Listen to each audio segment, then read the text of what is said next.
What if a single wild horse could rewrite the future of conservation?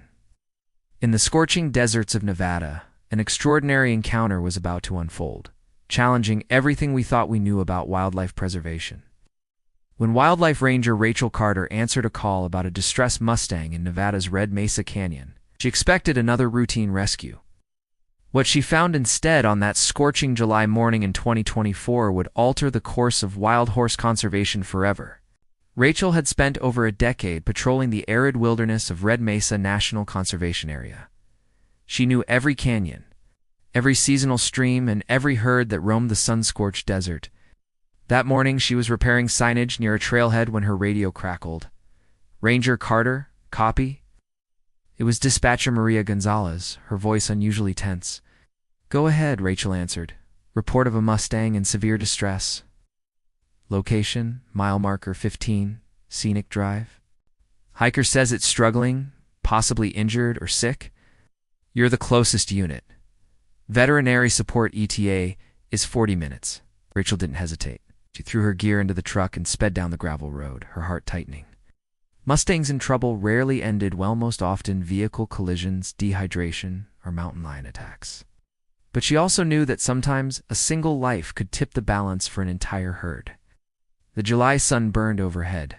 Heat shimmered across the sandstone cliffs as she turned into the canyon.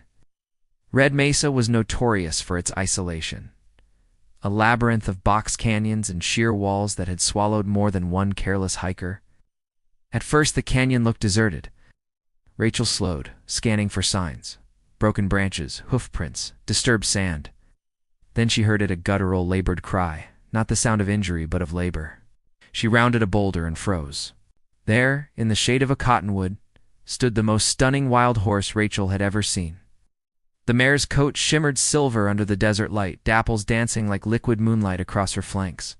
But beauty was overshadowed by desperation. The mare staggered, muscles quivering, her eyes wide with pain. Rachel's ranger training told her instantly. This mare was in labor and something was terribly wrong. "Easy, girl," she whispered, stepping forward slowly. To her astonishment, the mare did not bolt. Instead, she took one faltering step toward Rachel, as if surrendering to trust. Rachel knelt, quickly assessing. The foal was breech hindquarters first, a near-certain death sentence without intervention. Both mother and baby had maybe an hour left. Alrighty. Hissed. "Veterinary support is still en route," Maria reported. "Not soon enough," Rachel muttered. She looked at the exhausted mare, who swayed as though she might collapse. Hey. "We have to do this together, don't we?" She pulled gloves from her kit and began the delicate, dangerous task of repositioning the foal. Every minute dragged under the desert sun. The mare, astonishingly, stood steady, as though she understood the stakes. Rachel spoke softly, the whole time encouragement for both of them. 18 sweat-soaked minutes later, a final contraction surged. Rachel braced her arms, and the foal slid free into her hands. It didn't move. Rachel's heart stopped. She cleared the airway, rubbed the tiny body, pressed compressions into its narrow chest. "Come on, baby, don't give up. Your mama fought too hard." Seconds crawled like hours. Then, with a shudder, the foal coughed, gasped, and drew its first breath. Its eyes opened an otherworldly shade of blue-gray, luminous in the desert light. Rachel felt tears sting her eyes. The mare nickered softly, touching her nose to the newborn. Against all odds, both were alive. By the time veterinarian Dr. Jennifer Walsh arrived, Rachel had already watched the foal struggle to stand on unsteady legs. Dr. Walsh examined them with disbelief.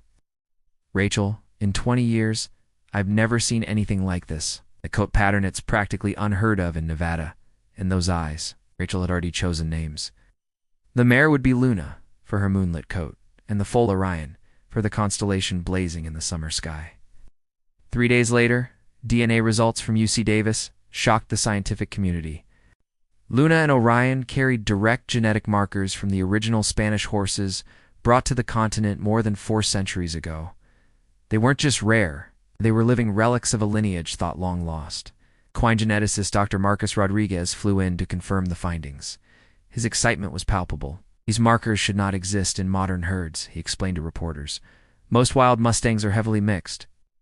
Luna's genome is nearly pure colonial Spanishes, a genetic goldmine.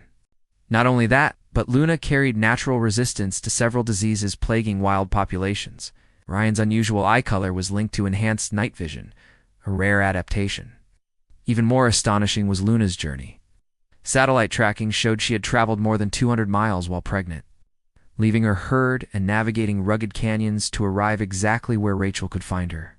Scientists debated whether instinct, chance, or something deeper had guided her. Rachel simply called it destiny. Weeks turned into months.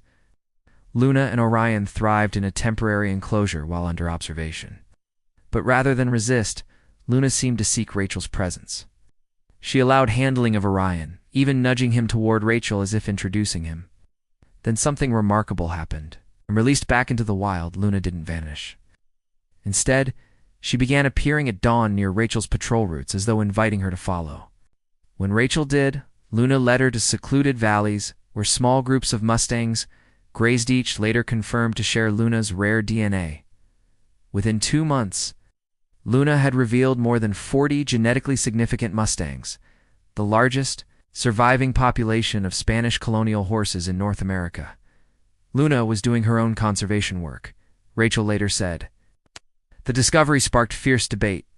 Some argued Luna and Orion should be relocated for controlled breeding. Others insisted they belonged in the wild. In the end, Luna herself provided the answer. She flourished as a wild Mustang, yet willingly bridged the gap with humans. She proved that genetic treasures could be protected without removing them from their home. A year later, the U.S. Department of the Interior announced the Luna Protocol, a new conservation model that safeguards rare genetic animals in the wild while supporting them through non-invasive partnerships.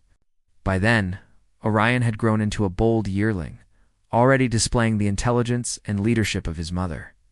Red Mesa became a hub for ecotourism and research, its economy revitalized by the miracle of one mare and her foal. At the first Luna Conservation Conference, Dr. Rodriguez summed it up. Luna has shown us that conservation doesn't always mean captivity. When humans listen, wild animals themselves can show us how to save them. Rachel, now a conservation coordinator, reflected in a documentary, "Every time Luna and Orion greet me in their canyon, I remember that miracles are real." Luna didn't just give birth to a foal, she gave birth to a new way of thinking about conservation. The Luna Protocol has since inspired global efforts. From Mongolia's endangered Przewalski's horses to rare island cattle breeds, conservationists everywhere now cite Luna as proof that sometimes the best solutions come not from laboratories or policy, but from the wild itself.